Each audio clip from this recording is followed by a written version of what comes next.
Varmt välkomna till webbinariet Vad kan Sverige lära av Indiens omställning?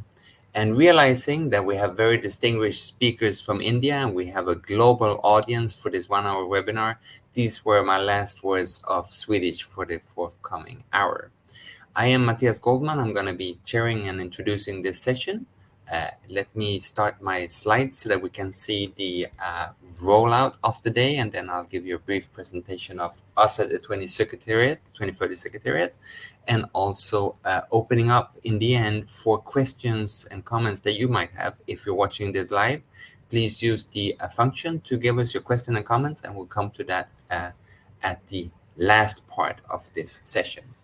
We will start out by a very short introduction from my side. Then we move on to Pradeep Karuturi from the OMI Foundation to give us an insight about e-mobility from the Indian perspective. We will focus then deeper on the electric buses, which is an exciting part of India's transition, with Aparna Vijaykumar from the World Resources Institute. Then we will have electric buses and then electric cars with Vilas Depande from Vayve, which actually does electric buses. We will move on to some of our distinguished Swedish guests at this webinar with Joachim Jakobsson, who will, from Liquid Wind, discuss hydrogen and e-fuels. Karin Ebbinghaus from Elonroad, who will discuss electric roads from a Sweden and India perspective. We have from Wireless Cars, Elin Engqvist. And at the very end, we have a very brief panel discussion with your thoughts as top of mind. Very briefly about the 2030 Secretariat. Some of you know us from before. We are Swedish-based. We focus on Sweden's climate target to reduce the climate impact from the transport sector by a full 70% between the year 2010 and 2030. To my knowledge, that is the toughest climate target in the world when it comes to transports. And the 2030 Secretariat is there strictly to help deliver on that target. Once, and that's what you see in the background of this picture, once we've delivered on it, we can say, we're done, we made it, let's have a great party and let's move on to something else. And you are all invited. Part of what we do, but really only part, and if you want to dig deeper into other things that we do, please follow other webinars that we do, please join us on a mailing list and so forth. But part of it is that we have a yearly focus country. We have a focus country methodology, which is used to show that what's done in other countries can also be done here, and also sometimes to tell Swedish policymakers that if this country can do it, so can and so should we. That is one of the reasons. Another reason is that sometimes it might seem hard to switch from fossil to renewable, to go to electric mobility, to change behaviors and so forth. But if we know that somebody else has already done it, we can do the Control-C, Control-V, copy and paste, show and copy, do what others have done so that we move further, faster together.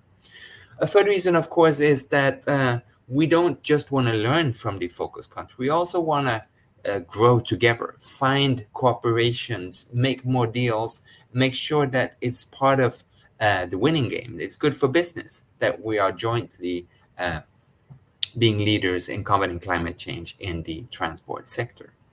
And then a final reason is also that when we, as the 2030 Secretariat, go around the world and learn from the different focus countries, we of course also always mention Sweden's 2030 target. And the more people know about Sweden's target, and the more often, as soon as they meet a Swede, they ask, what is happening with that target? How is it going? The bigger, the stronger the pressure on Swedish policymakers to actually deliver on that target. So there's another reason behind the 2030 focus country methodology right there. What I want to immediately say is that when we have a focus country presentation, like today with India, it is not a balanced evaluation. We're not going to at all focus on the areas where India might not be very inspiring or might not be leaders in thought and deeds.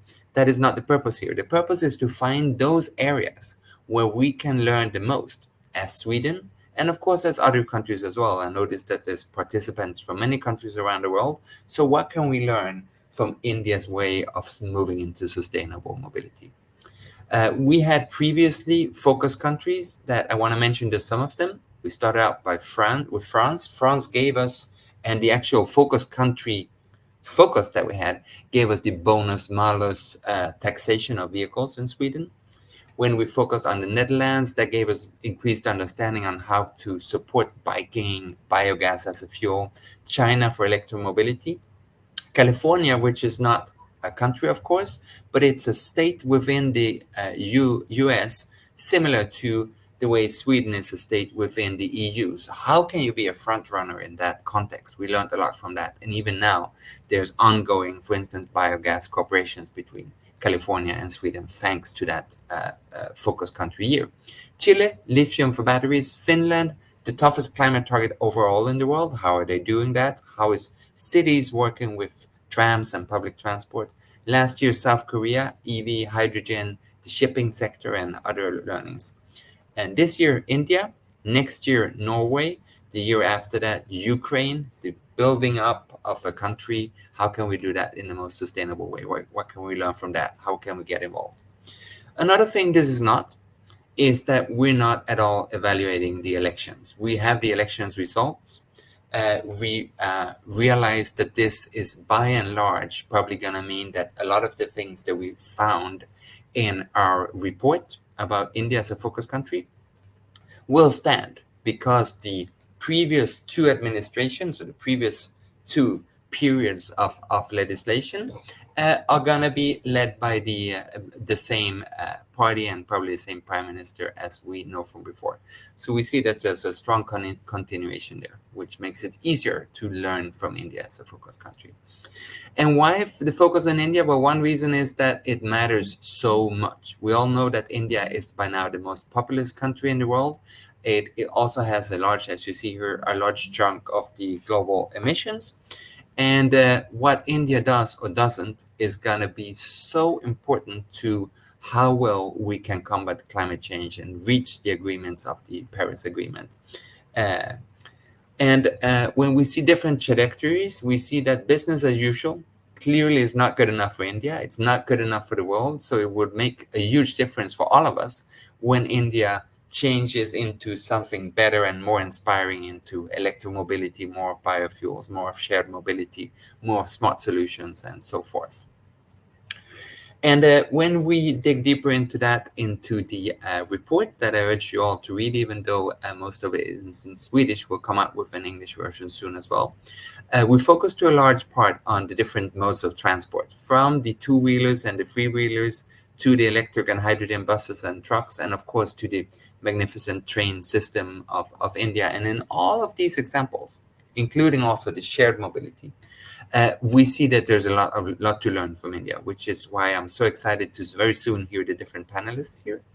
And with that concludes my introductory remarks. I'll hand over to Pradeep Karuturi, who's from the OMI Foundation and who has a very strong and deep understanding of the e-mobility switch in India. The floor is yours, Pradeep. Yeah, thank you so much, Mr. Matthias. Happy World Environment Day, everyone from India. It's been a privilege to be part of this. Congratulations on the report. I would like to take the next few minutes to share some of the observations that I've noticed in the electric mobility space, especially in India. So a little bit of OMI Foundation. So we are a policy research think tank based in New Delhi. We work around the intersection of mobility and public good. We have three centers: Center for Clean Mobility, Center for Inclusive Mobility, Center for Future Mobility. We've released one interesting product called EV Ready India Dashboard. I would request all of you to go through that. It's a free public tool. It gives you insights around how is the adoption in India is happening across various states and across different vehicle categories. We've also done some projections. So just to share some projections, we are looking at around like last year, if you look at in India, it's around like 1.2 million electric vehicles, annual vehicles sold. But we are looking at around 16 million annual vehicles in India. I'm talking about electric vehicles in the year 2030. Even we've done some projections for battery demand coming from electric vehicles. So currently it's around 4 gigawatt hour annual. I'm talking about the annual battery demand, and we are looking at touching the north of 80, somewhere around 85 gigawatt hour annual capacity. So which means it's a huge, India gives a huge opportunity because it's a demand center. It's one of the most populous country, and and it's one of the youngest countries also in the world. So it's giving a good opportunity, especially for this emerging sectors. In terms of adoption in India, we are around 6% of EV adoption. I was just checking Sweden's adoption. I think you're already at 60%, which is phenomenal. But India is the equation in India is different, right? We need to factor in multiple things, including the development of per capita income. There are so many other things that we need to factor, including when we draw up this electric mobility plans. So this government has clear ambition in terms of at least touching 30% adoption by the year 2030. We feel like two-wheelers and three-wheelers will definitely pass that record way before. Like as you speak, in electric three-wheelers, India has already touched the adoption of over 50%. In two-wheelers, it's somewhere around 8%. Four-wheelers is something that we're at a 2%. So that is a category I think we need to significantly improve. So the charging infrastructure, if you look at, there are around 16,000 public charging stations in India. So predominantly fast chargers. What's working well for India, if I had to reflect, I think the government's push, especially through subsidies, through the schemes like FAME, I think they've really boosted the adoption initially. But also there are a lot of manufacturers, even from India, homegrown companies, young startups. They're also coming to developing the entire vehicle, is not just a particular component. There are multiple startups in India who are building everything from scratch, and there are even legacy players in India who are now having some targets in terms of moving towards 100% EV adoption. So these all are actually driving this push forward.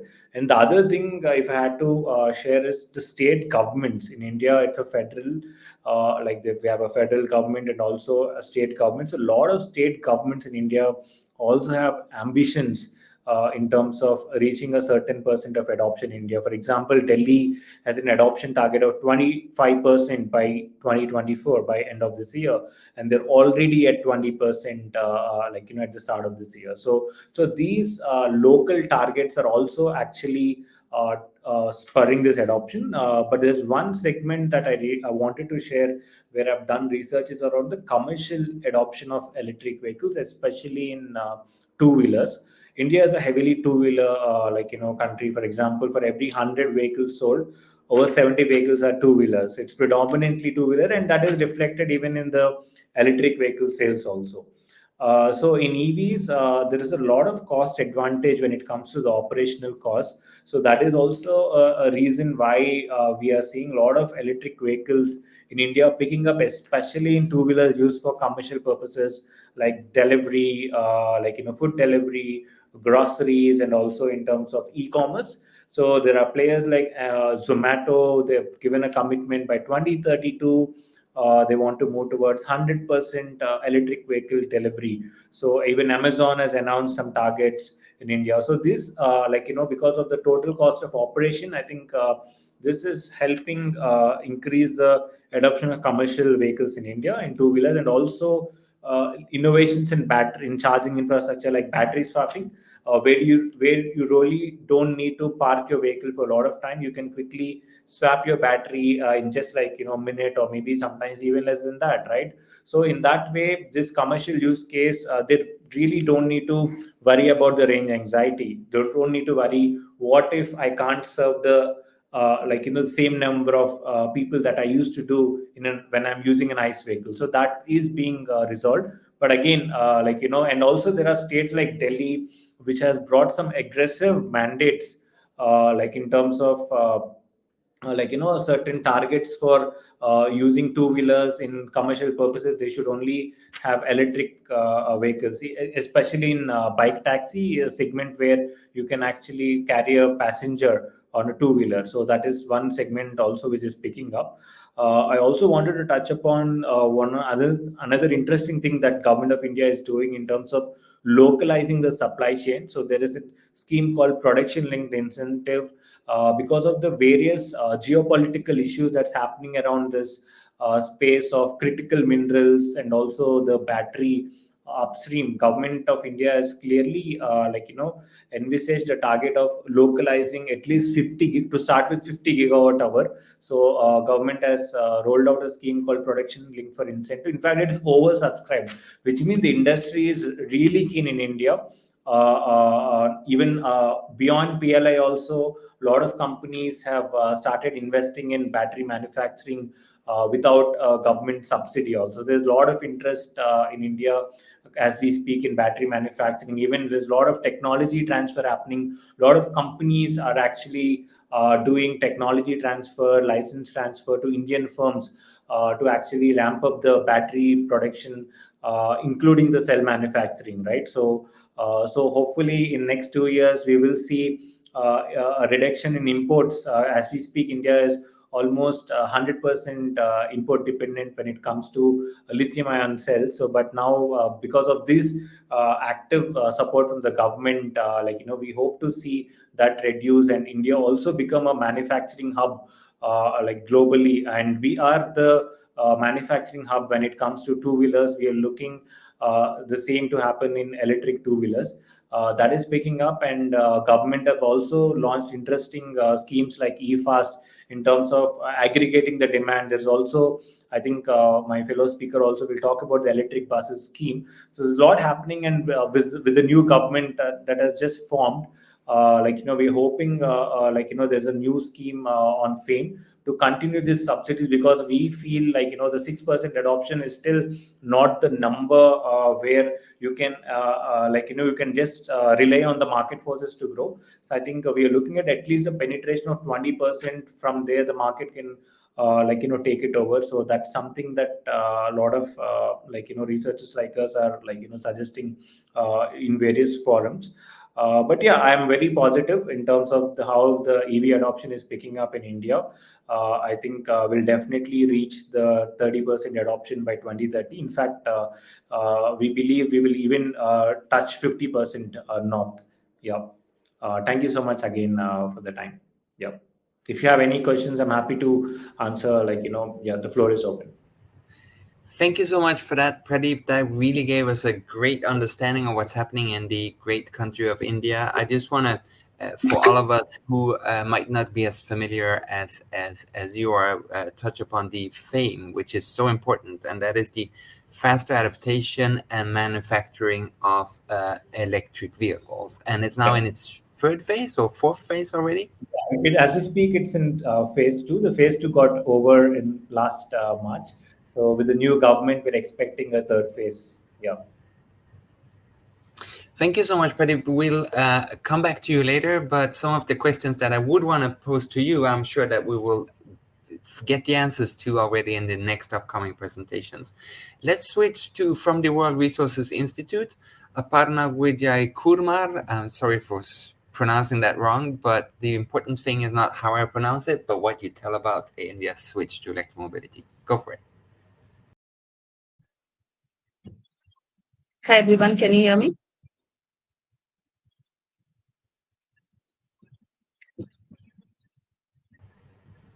Yes, we hear you perfectly.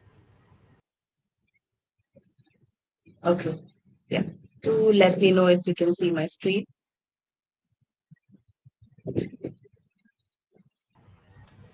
Yes, we see it perfectly. Okay. Yeah, so I think Pradeep has set a great context for the conversation today, and I would like to deep dive more into the initiatives in India on electrification of bus-based public transport. And in India, buses form the backbone of public transport, and around 70 million passengers travel on public buses, and we have around 140,000 public buses running all over the country, which is again supported or supplemented by around 50,000 odd private electric buses. Uh, so, and coming down to the electric bus story in India, what we have seen is that right now we have around 8,000 odd electric buses across 30 to 40 cities in India. And we are also looking at scaling this and there is also an ambition to reach 800,000 electric buses in both public and private sectors. I'm not sure if my slides are moving correctly now. But yeah, moving on. This ambition essentially is reinforced by enabling policy incentives, as mentioned, the FAME scheme, and post the FAME scheme 1 and 2, we also had, towards the end of the FAME scheme, we also looked at moving in a different direction with the Grand Challenge. So I would like to just give a few highlights on the whole policy trajectory of various policy trajectory of India on electric buses. So, what we have seen over the last 1 decade or so is that we have moved from purchasing buses outright by public bus agencies to a more OPEX model, where we call it the gross cost contract model in India. And this has also been supported by subsidies from the national and state governments. Along with it, we also have in 2021 there was the production linked incentives for essentially uh, manufacturing batteries as well as automobiles and auto components in India, which has improved the e-bus market in India. And moving on, there was also the demand aggregation model, which was attempted first in 2022, where around 5,500 buses where demand was aggregated across 5 cities and on a challenge model. And this essentially helped drive down prices through scale. And this also paved the way for the National E-Bus program for 50,000 buses.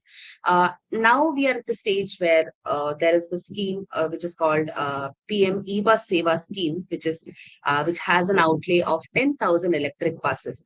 And the focus has shifted from big cities to smaller cities where there is minimal or less formal public transport systems.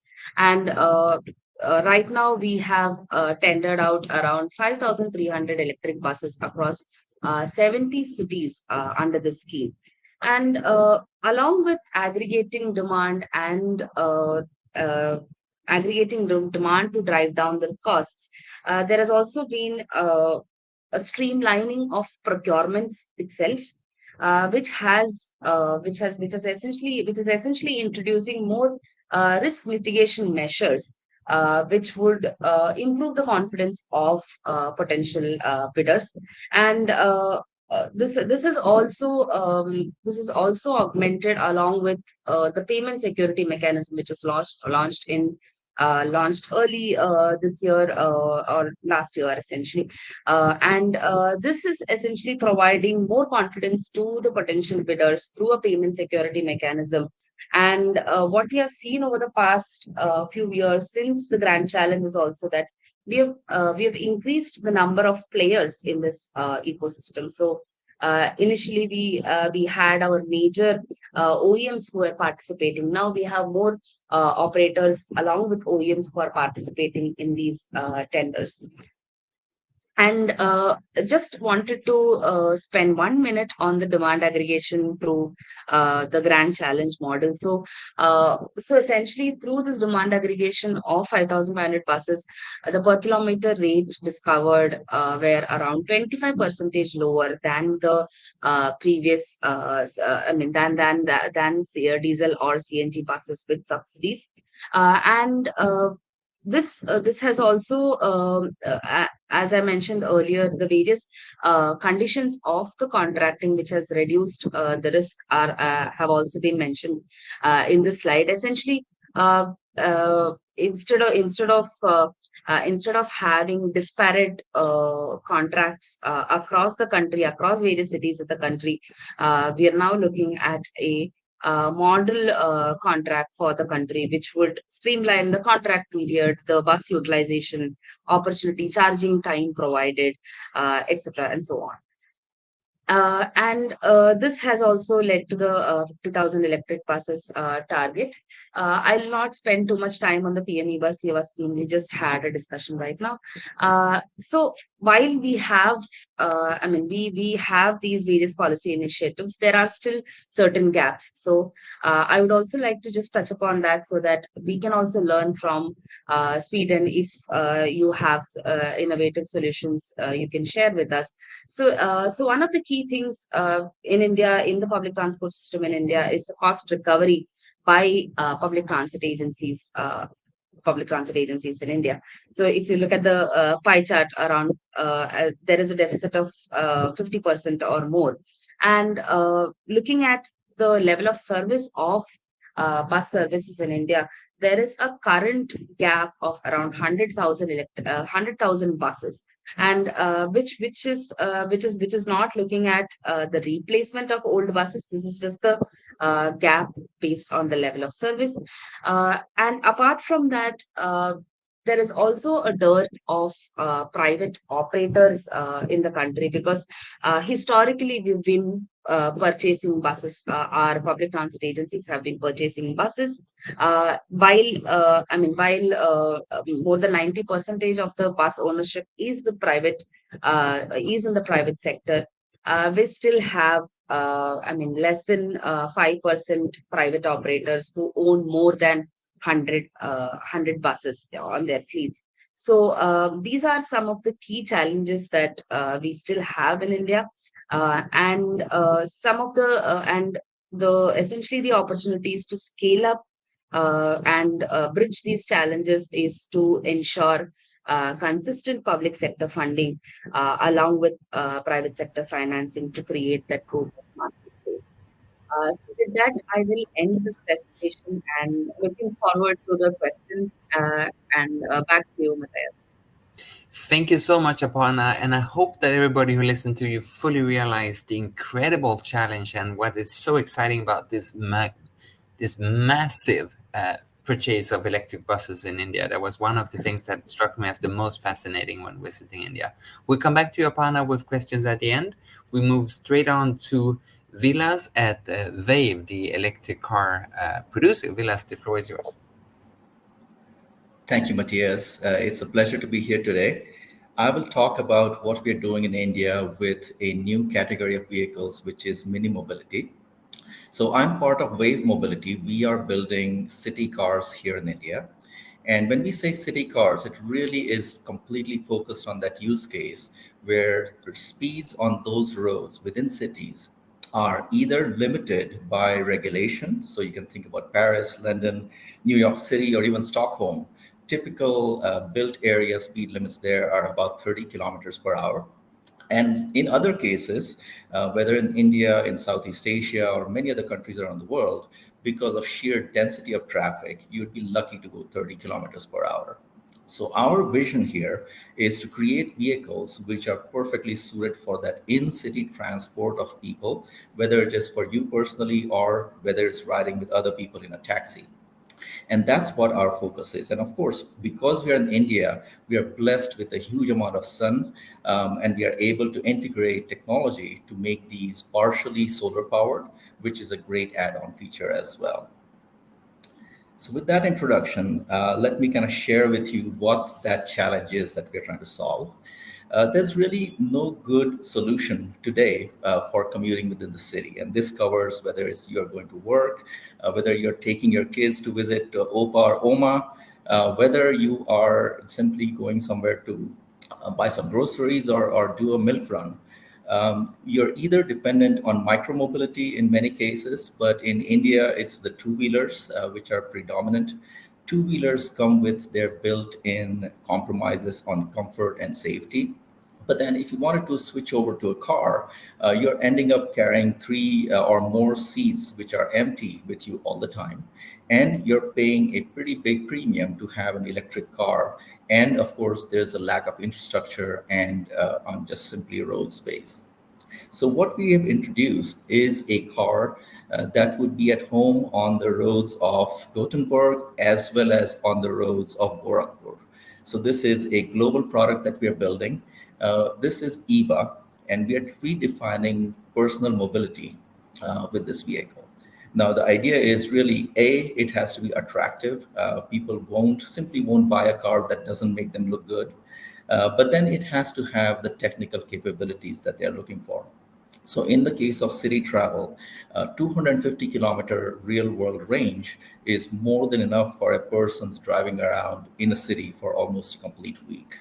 And that really works well with the kind of peace of mind to say, yep, I'm all set for the week. I can drive around the week and then I'll recharge on the weekend.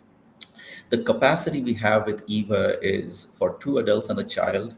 Again, with the studies we have done, the optimal number of passengers that you would be carrying, even though most of the time you'll be driving alone.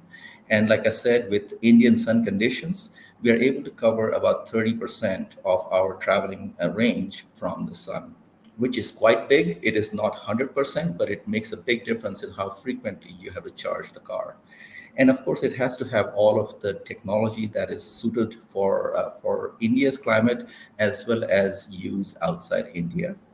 And ultimately, you end up with a vehicle which becomes super exciting for people to own.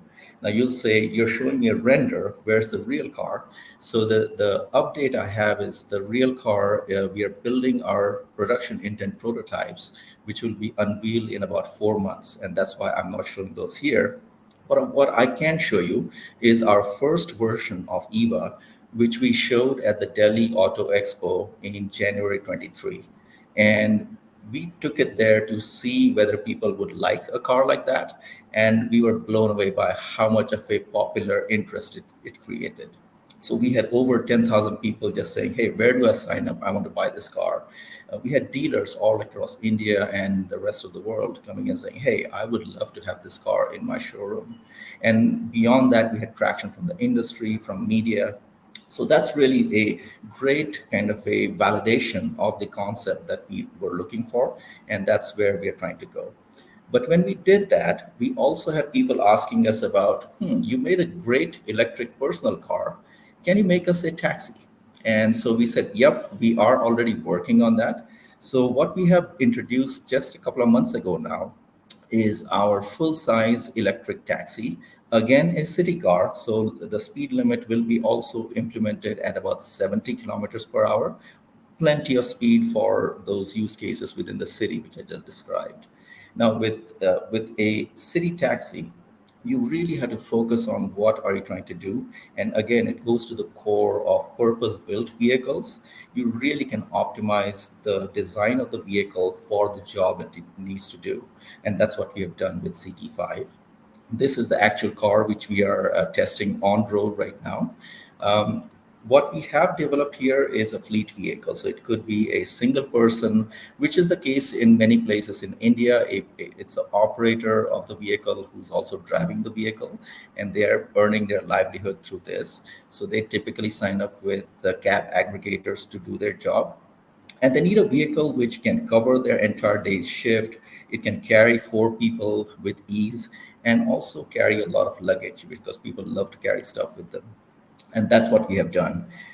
This car is, like I said, not just a concept. We have a demo vehicle, which we are testing on road, and we are showing this to fleet operators as we speak today. So that's the kind of traction that we have both on the personal vehicle as well as the taxi. The taxi will probably be the first one to market in about 12 to 15 months from now.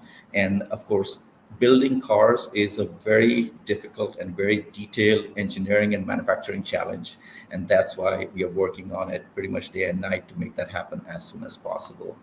So that's about us. There's a lot more information that you can look up on our websites on evacitycar.com or ecity.taxi.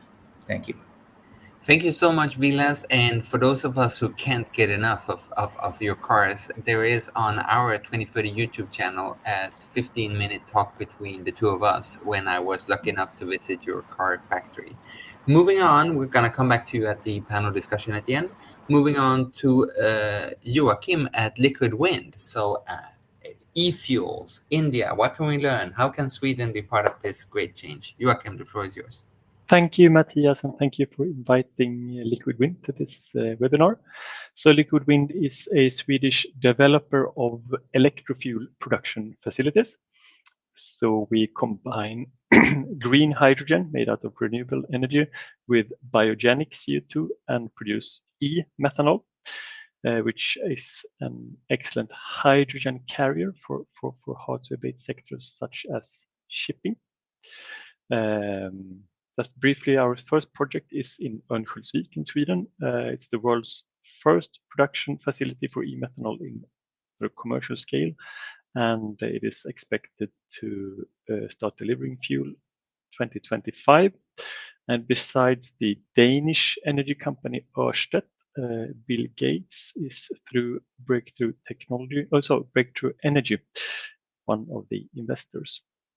So I myself have a background in the Volvo Group, and from my Indian colleagues there, I learned about frugal engineering, something which I believe will be very important to drive down costs for alternative fuels and for the production of electrofuels, if we are to realize the potential that exists globally for e-fuels.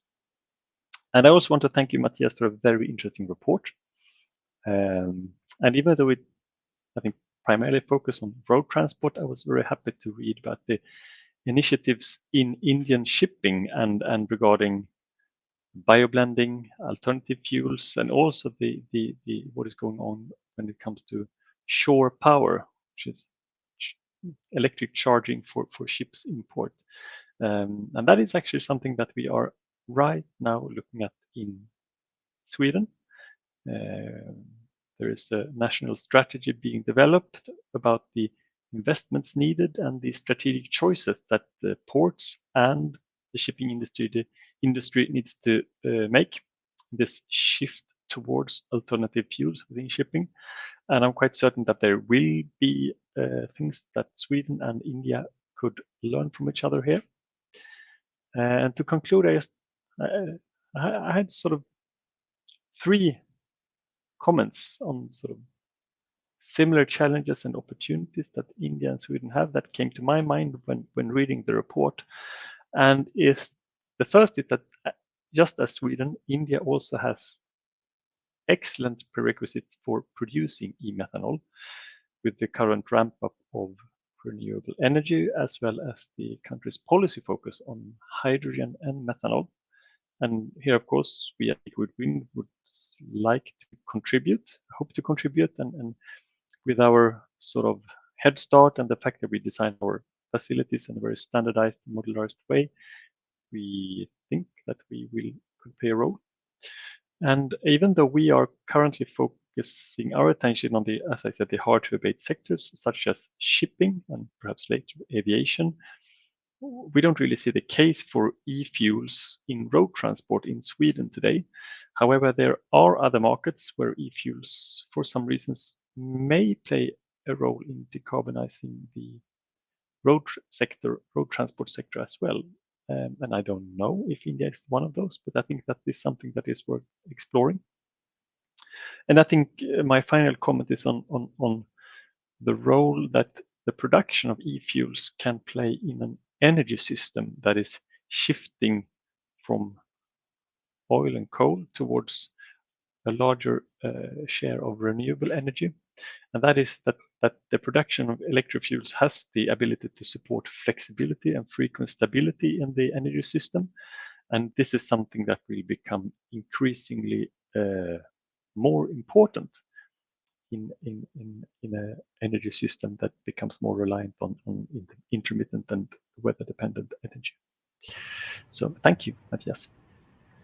Thank you so much for that, Joachim. I think it was so great to hear the three joint challenges and the great opportunities that India and Sweden have to coexist and co-work on sustainable fuels, for instance. We're moving on to Karin at Elonroad, who were a company that just came back from India. So we're so excited to hear your analysis, Karin. Yes, and so happy to be here. Thank you for inviting me. I'm from Elonroad, and we have nothing to do with Elon Musk. The Swedish word for electricity is el, so we are electricity on road.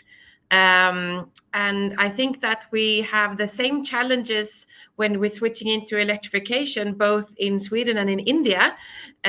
Some key challenges would be from an operation perspective, it's uptime and getting a total cost of operation in parity for battery electric vehicles as well compared to the old combustion engine.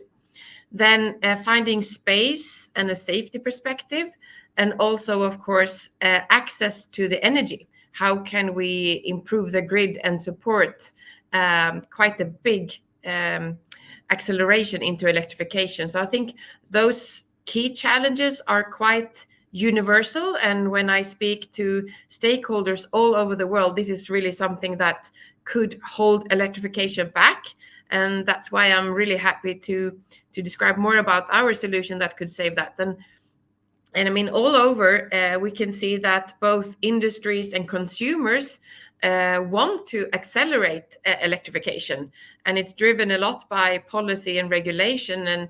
And in Europe, we have this ban. I'm not really sure if you have a similar in India, but I can see that from all the studies we have taken part of it and read, there's a huge increase in global EV sales, and for the last, I think, 3 years in India, it's been a really amazing development. So sometimes I think that in Europe we have one perspective, but we can be leapfrogged from areas and countries like India.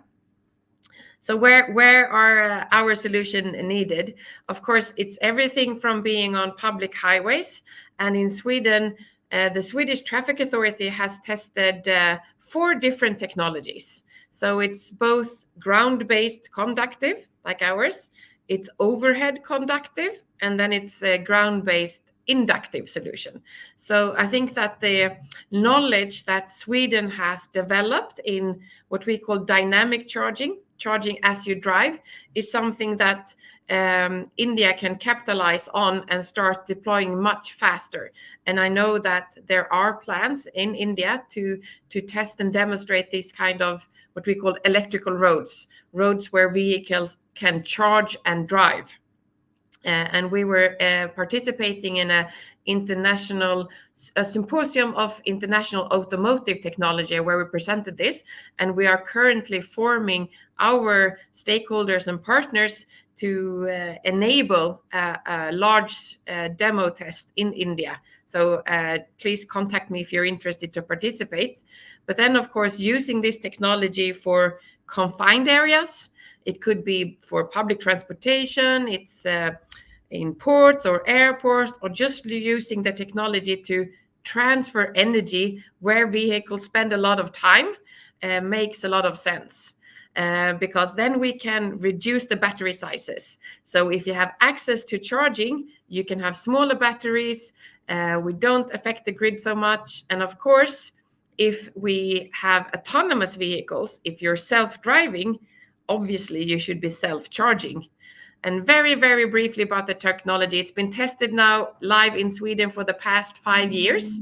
So it's safe, it's robust, it works in snow. Might not be an issue in India, but it also works in heat and rain. So it's only activated when you drive over it.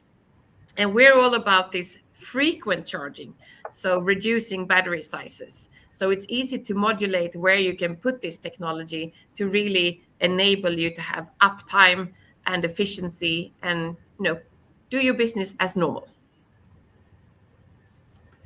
Thank you so much for that, Karin. And we realized that we would love to hear much more from you. There's going to be more webinars, more seminars, more conferences. And there's also, in fact, links in the chat for those of us who immediately want to understand more about what Elonroad is doing. Last speaker of the day before a very brief discussion, Elin from Wireless Cars, please. Yes. Hello, everyone. And thank you for inviting us to this as well, Matthias. Very happy to be here. Wireless car is, well, our perspective on this is that digital and connected services really is an enabler for the change. It can enable the EV transformation and sharing and better road safety and better lifetime use of vehicles and so on and so forth. So it's really exciting to be here. Wireless car, like I said, we do digital services for car makers and cloud-based solutions. We are connecting 13 million cars around that in over 100 different countries for the big, mostly European OEMs. And India, we have many Indian developers working for us, and we also have cars in India, but mostly through the European OEMs.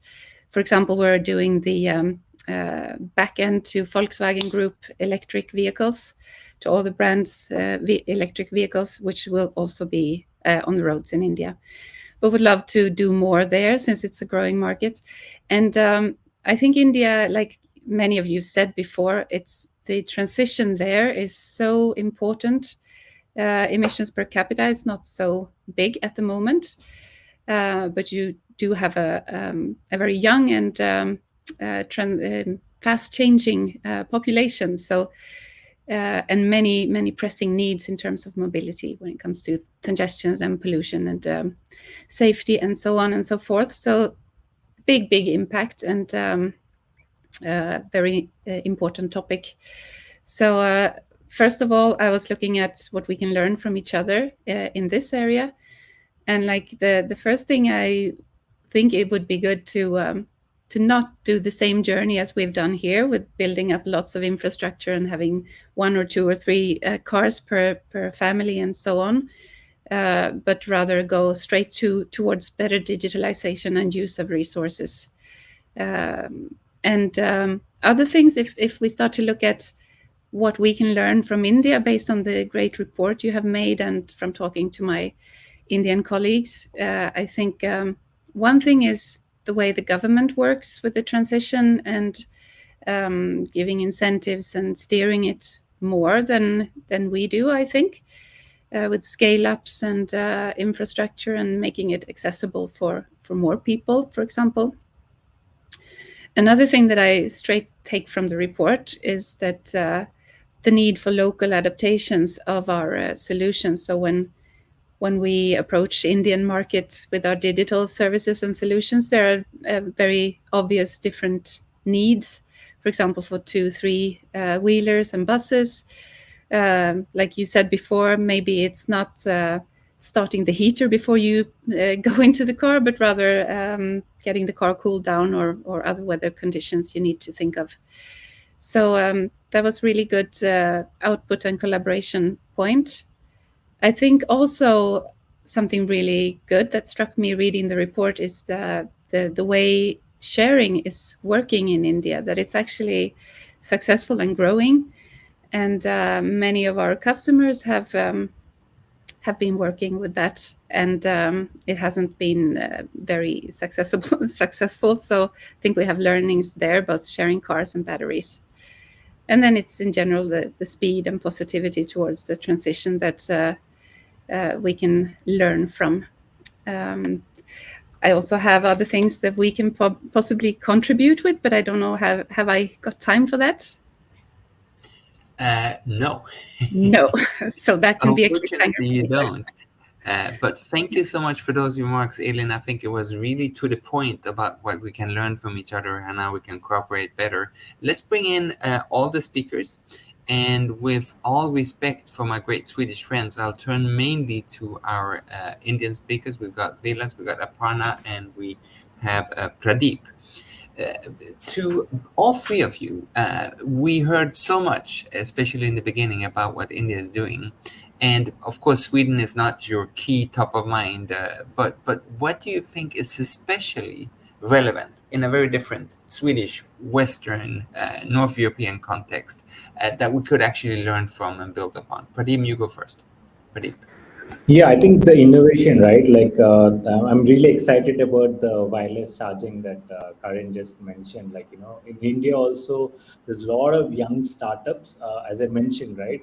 Like, who building everything from scratch.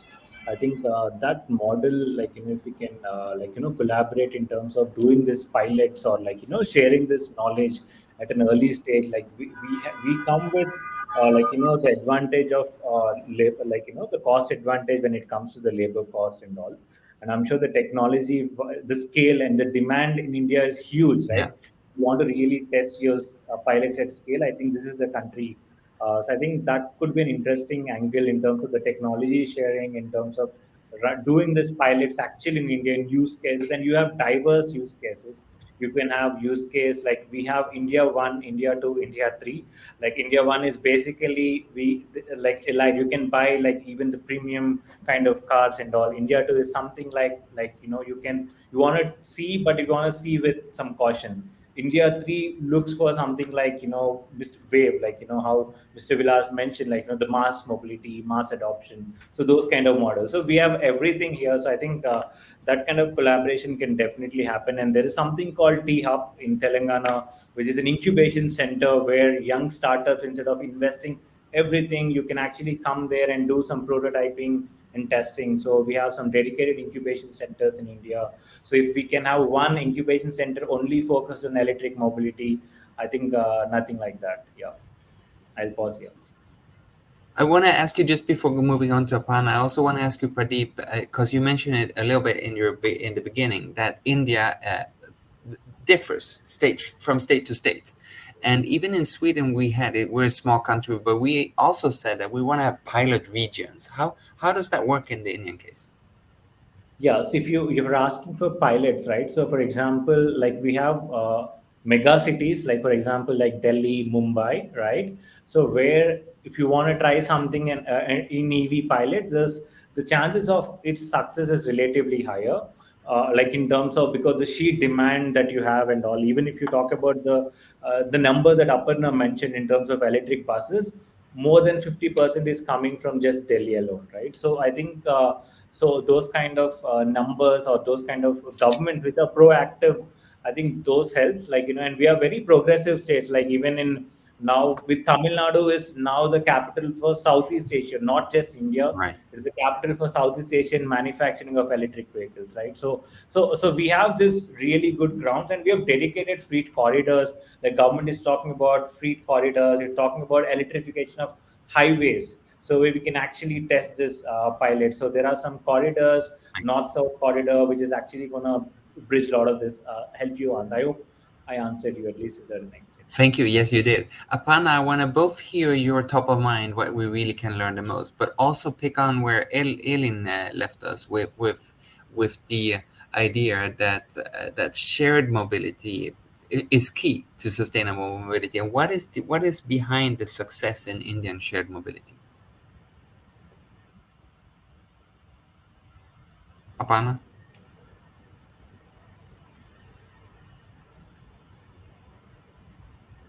Aparna, we don't hear you. Aparna, while we don't hear you, let me move on to you, Vilas. Your top of mind, the switch to electromobility, and not least smaller cars, which is so important because a typical electric vehicle in Western Europe is a 2.5-ton SUV. And many people feel that's not affordable, and maybe it's not even sustainable. So what is the key learnings that you want to bring to our table? Absolutely. No, I think the biggest thing that we can do, whether it's in India or in Europe, in Sweden, is the focus on the L7 category. So get away from the 2.5-ton vehicles, and let's talk about the half-ton vehicles. and that's sufficient for what people need 90% of the time in the city. And really that drives a huge opportunity here to be truly responsible with the use of energy, responsible with the use of resources and infrastructure. And that holds true whether it's in India or in Sweden. And maybe I'll touch upon what you just asked earlier about shared mobility as well. Shared mobility plays a huge role for us from where we stand in terms of bringing vehicles which can carry multiple people, and that's really with fleet aggregators, whether it is corporate kind of entities dropping off employees to work and picking them up in the morning. And that's where our product, which is the taxi, plays a role. And then maybe I'll add one clarification to what Pradeep kind of mentioned. The products we are making are not for India 3 alone.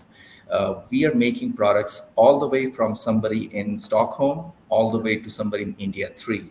And that is really important because you cannot leave out anybody along this path and say, I'll only make products for one constituency or one part of the market. You have to address everybody's needs. That's what we're trying to do. Thank you. And last but certainly not least, Aparna, if we can get your views, what are the most important things for us to learn from your experience? Thank you, Matthias. I'd also like to just pick up from the previous question that you had posed with regards to what are some of the key learnings that we would like to learn from Sweden. So, Sweden has been the pioneers on electric buses, and your journey has begun well before India began.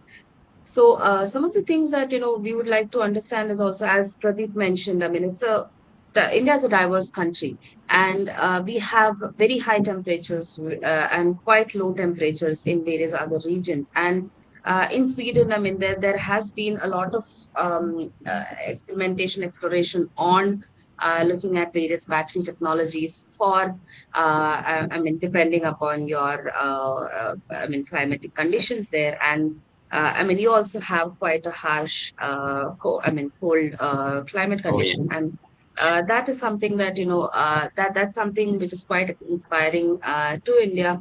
And apart from that, there is also a lot of innovation happening on incorporating renewable energy into, for electric vehicle charging.